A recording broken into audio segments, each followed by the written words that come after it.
আলহামদুলিল্লাহ, আল্লাহ রাব্বুল আলামিনের কাছে কৃতজ্ঞতা প্রকাশ করছি।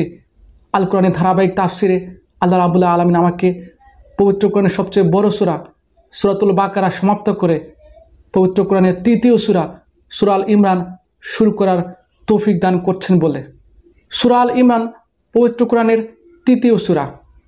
এই সূরাটি রাসূলের জীবনে মদিনায় অবতীর্ণ হয়েছে। এই সূরার আয়াত সংখ্যা 200টি এবং এর রুকু সংখ্যা 20টি। আল্লাহর নবী হযরত ঈসা আলাইহিস সালামের নানা হযরত ইমরান আলাইহিস সালামের নাম অনুসারে এই সূরাটির নামকরণ করা হয় সূরাতুল আল ইমরান।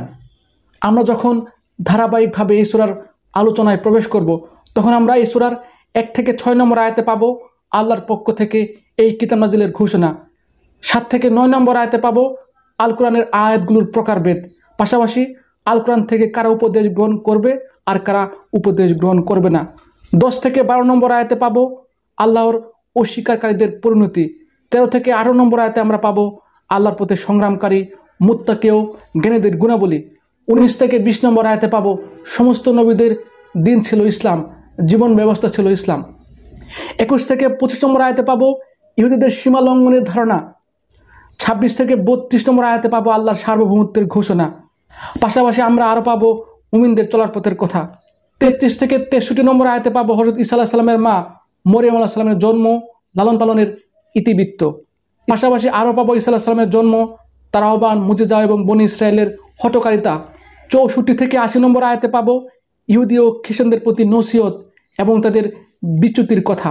81 থেকে 84 নম্বর আয়াতে পাবো নবীদের থেকে আল্লাহর অঙ্গীকার গ্রহণের কথা।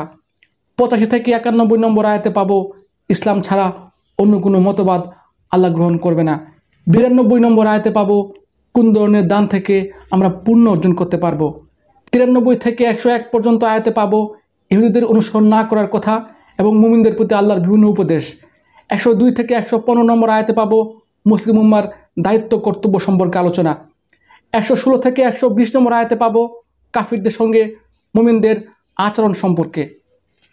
121 থেকে 129 নম্বর আয়াতে পাবো বদর যুদ্ধে মুমিনদের আল্লাহর সাহায্যের কথা।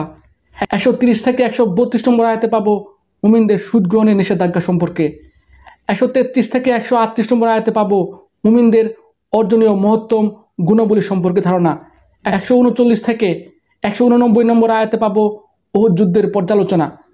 190 থেকে 200 নম্বর আয়াতে পাবো বিশ্ব প্রকৃতি নিয়ে ভাবার আহ্বান, মুমিনদের বৈশিষ্ট্য ও সাফল্যের পথের কথা।